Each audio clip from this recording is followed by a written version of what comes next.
Olá, bem-vindo ao canal da Mil Grãos. Eu sou a Dulce e hoje vou continuar a falar de menopausa. Eu ontem falei um pouco da questão de porque é que na menopausa alguns alimentos devem ser privilegiados em detrimento de outros.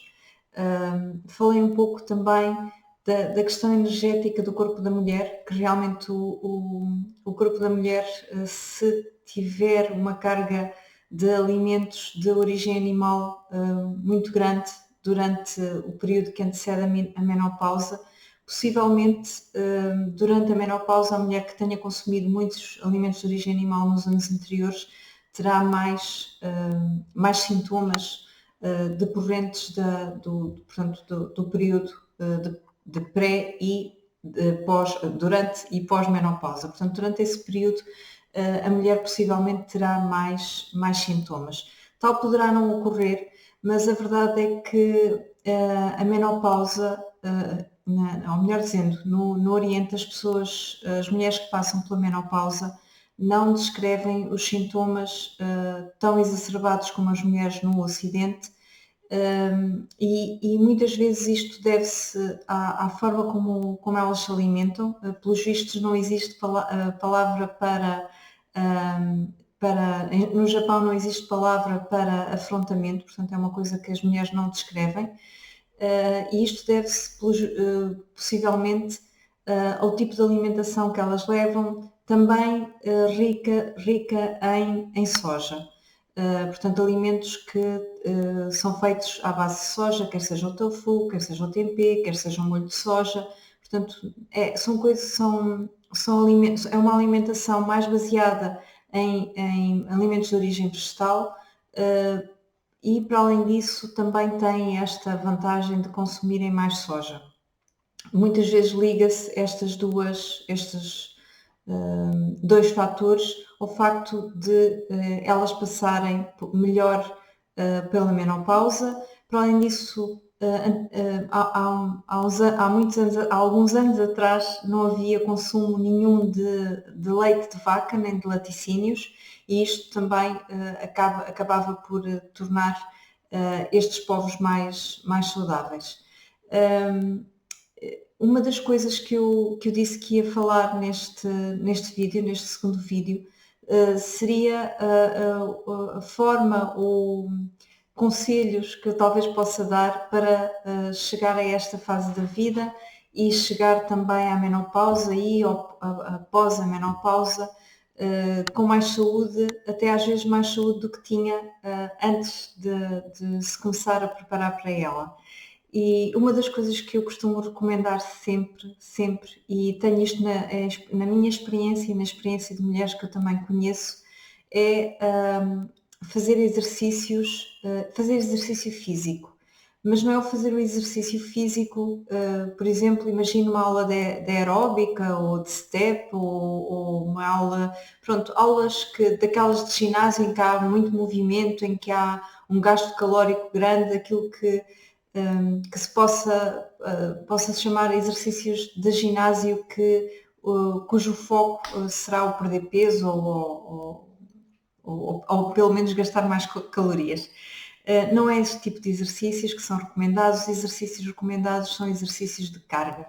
E o que é que são exercícios de carga? São exercícios em que se utilizam pesos para aumentar a massa muscular. Trabalha-se também com o peso do corpo e o peso do corpo é brutal, ou seja, eu, por exemplo, quando faço exercício, uma das coisas que eu vejo é que quando tenho de trabalhar com o peso do corpo, sinto-me extremamente cansada, basta pensar fazer uma elevação, portanto, numa barra fazer uma elevação, isso é uma das coisas que é quase impossível levantar o peso do meu próprio corpo, mas quando eu me refiro a carga, refiro-me mesmo a carga, refiro a pesos, refiro-me a halteres, refiro a barras, portanto, tudo aquilo que seja treino com carga, e isso pode pedir, se for a um ginásio, pode pedir para lhe darem orientação para fazer treino com carga, ou pode aprender também, aprender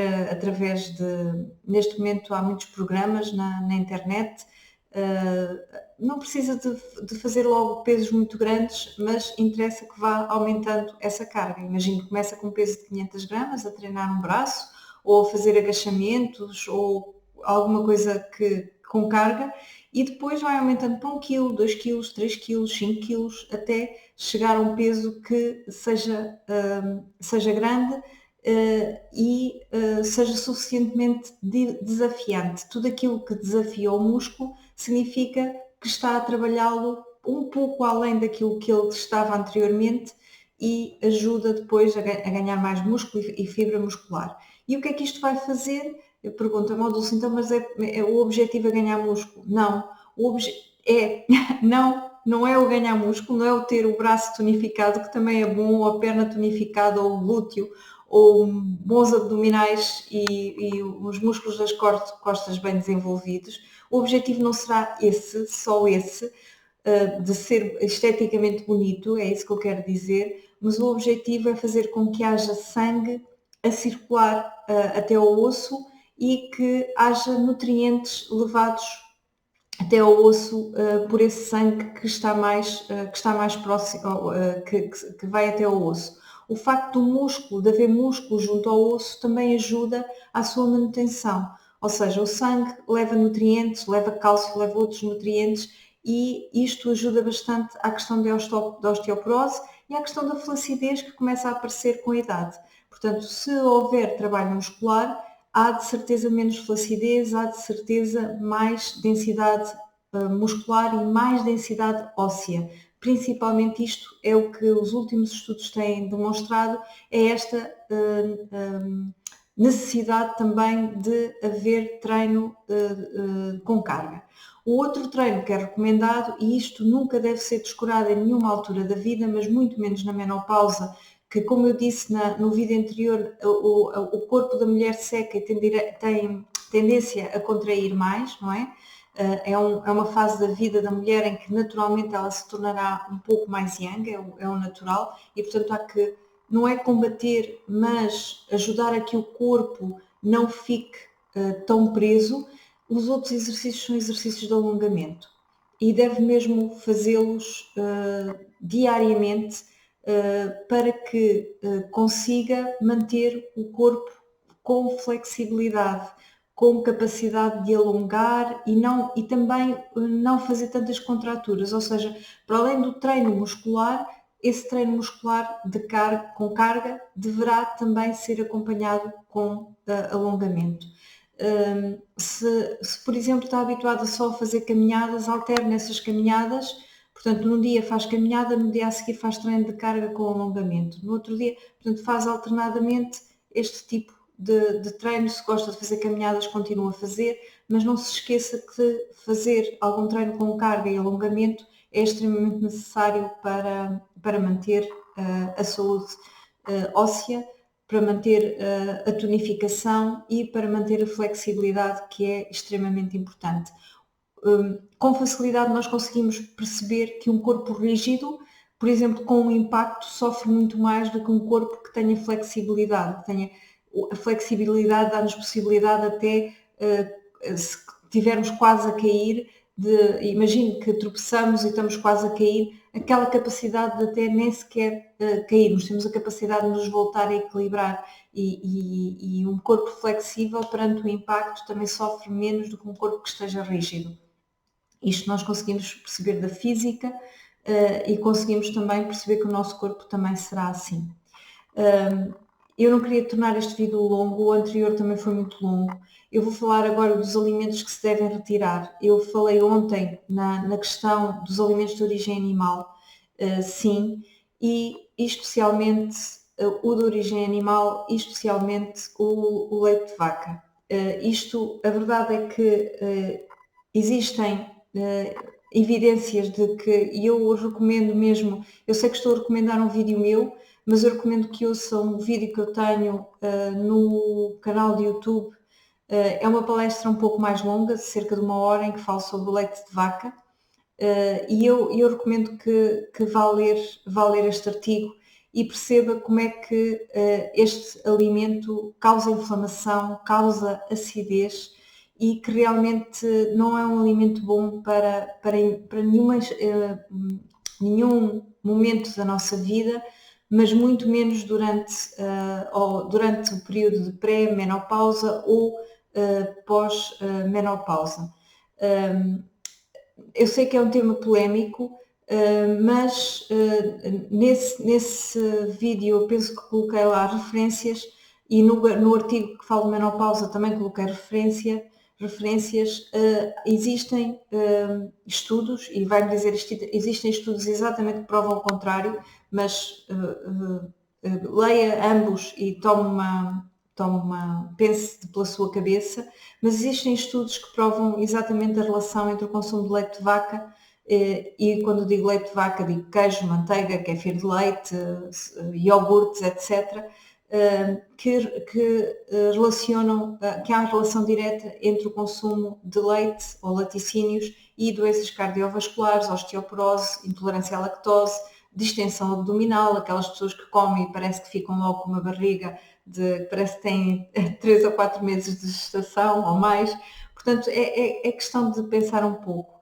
E também pensar que o leite de vaca é apropriado para um bezerro que cresce de 30 a 300 quilos mais ou menos ou mais durante o primeiro ano de vida. O teor de gordura, de hormonas, etc. deste alimento é brutal e terá impacto de certeza na nossa saúde. Portanto, é pensar um pouco pela sua cabeça e ver se vale a pena comer este tipo de alimento. O outro alimento que eu penso ou recomendo, e também se pensar um pouco faz todo sentido, que eu recomendo retirar, é o açúcar. O açúcar é um alimento altamente inflamatório, causa resistência à insulina e os casos de diabetes pós-menopausa sobem também, no caso das mulheres. Para além disso, acaba por aumentar a carga ácida renal, reduz a absorção do cálcio. Um dos problemas do consumo de açúcar é mesmo a redução da absorção de minerais na metabolização do açúcar. Portanto, quando o nosso corpo quer metabolizar o açúcar, necessita de minerais, nomeadamente do cálcio. E, portanto, a descalcificação existe, é notória em países onde o consumo de açúcar é maior. Portanto, os casos de osteoporose também são mais acentuados conforme se acentua também ou conforme é maior o consumo de açúcar. E também isto é provado, portanto, o açúcar também é excretado pelos rins, desculpem, pela urina, e portanto tem que ser, essa urina é filtrada pelos rins. E eu disse uma coisa errada, o cálcio é que é excretado na urina quando há mais consumo de açúcar, e portanto também há aqui uma sobrecarga na filtragem, claro, pelos rins.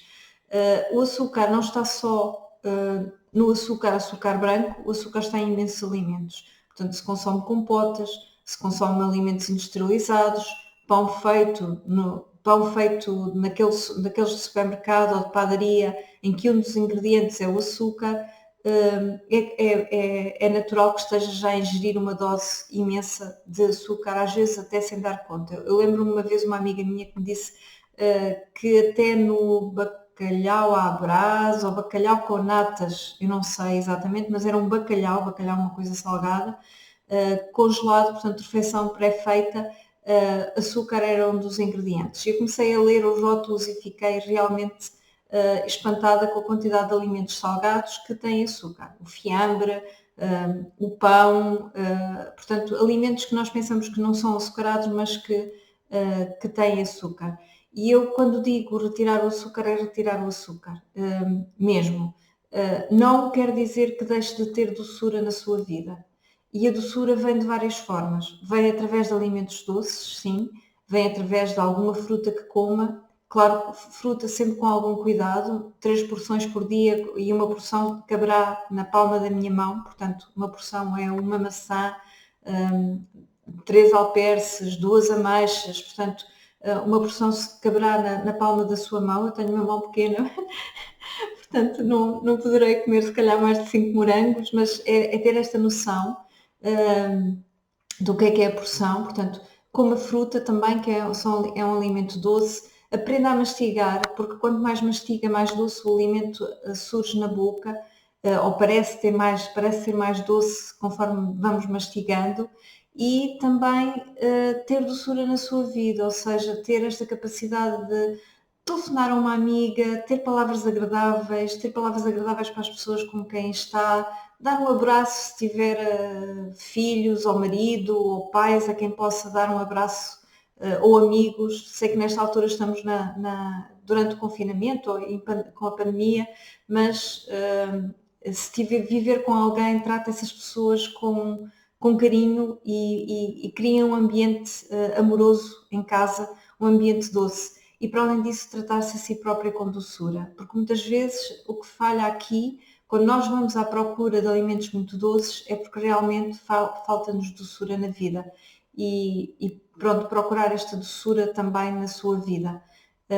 Eu costumo dizer, e eu vou terminar o vídeo já de seguida, porque vou guardar para uma terceira, um terceiro vídeo, continuar a falar sobre este tema da menopausa. Eu costumo dizer que há duas maneiras de envelhecer. Há pessoas que se vão tornando cada vez mais amargas e secas e há pessoas que se vão tornando cada vez mais doces. E eu tenho um exemplo disso numa avó minha, a minha avó materna, que era uma mulher queridíssima e que com a idade se foi tornando cada vez mais doce. Ela tratava, ou seja, todas as pessoas eram queridas, todas as pessoas eram lindas, todas as pessoas eram amorosas e ninguém conseguia estar a falar ao pé dela sem ela segurar na mão, numa altura em que já não reconhecia a família como sendo família, portanto trocava já com alguma demência, mas que tinha sempre esta atitude amorosa para com todos. E isto faz-me lembrar sempre a fruta quando vai amadurecer, ou muitas vezes esta fruta apodrece e há fruta que seca. Imagino, por exemplo, um figo que vai secando, nunca apodrece, e nós quando comemos um figo seco, ele é muito mais doce que o figo jovem.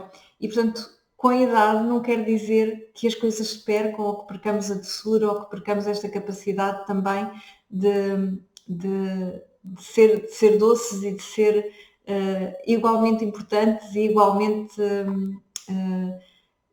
bons para as pessoas que estão ao nosso lado. Significa que estamos de forma diferente, sim.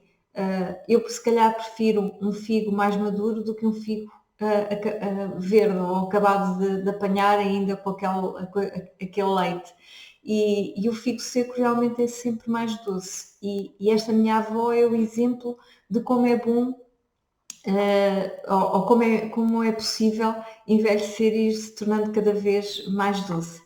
E eu vou terminar o vídeo por aqui. Amanhã voltarei ao tema da menopausa, agora para falar de alimentos que devem estar sempre no seu prato. Obrigada por me ouvir e até amanhã.